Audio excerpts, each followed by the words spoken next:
തുടക്കത്തിൽ തന്നെ കാണിക്കുന്നത് വില്ല് കാട്ടിനകത്തുണ്ടാക്കിയ ചെറിയൊരു വീടാണ്. അതിനകത്താണെങ്കിൽ പാട്ടൊക്കെ പാടുന്ന പോലത്തെ ശബ്ദം കേൾക്കുന്നുണ്ട്. പിന്നെ കുറച്ചുകൂടി അടുത്തേക്ക് പോകുമ്പോ ആണെങ്കിൽ വില്ല് പേടിച്ചോണ്ട് എന്തൊക്കെയോ സ്വയം പറയുന്നതാണ് കാണുന്നത്. അപ്പോ ഒരു നിഴൽ പോലെ ഡെമോഗോർഗൻ വന്ന് അവിടുത്തെ വാതിൽ അടിച്ചു പൊളിച്ചിട്ട് അകത്ത് കയറി വായ തുറക്കുമ്പോ തന്നെ വില്ലാണെങ്കിൽ തോക്കെടുത്തിട്ട് ഷൂട്ട് ചെയ്യുന്നുണ്ട്. ഡെമോഗോർഗിന്റെ തുറന്ന വായ അതേപോലെ അടപ്പിക്കാണ് ചെയ്യുന്നത്. എന്നിട്ട് അവിടെ നിന്ന് ഓടിപ്പോയി ഒരു വലിയ മരത്തിൽ കയറുന്നുണ്ടെങ്കിലും അത് മഞ്ഞു മൂടിയ സമയമായോണ്ട് തന്നെ ഒന്നും തെളിഞ്ഞു കാണുന്നുണ്ടായിരുന്നില്ല.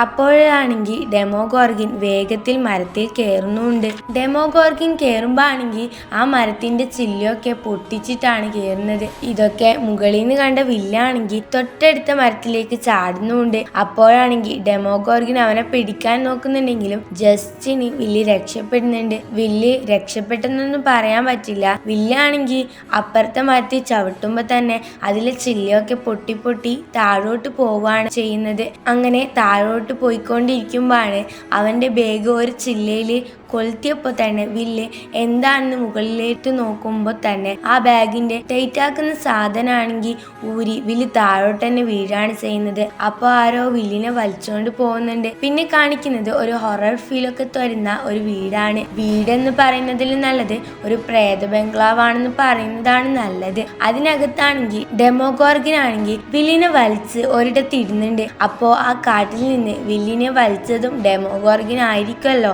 ഡെമോഗോർഗൻ വില്ലിനെ അവിടെ ഇട്ടിട്ട് പോകുമ്പോൾ നമ്മുടെ ഡെമോഗോർഗൻ പോയല്ലോ, വില്ല് രക്ഷപ്പെട്ടല്ലോ എന്ന് നമ്മൾ വിചാരിക്കും. എന്നാൽ ഡെമോഗോർഗൻ പോയപ്പാണെങ്കിൽ അതിലും വലിയൊരു മോൺസ്റ്റർ ആയ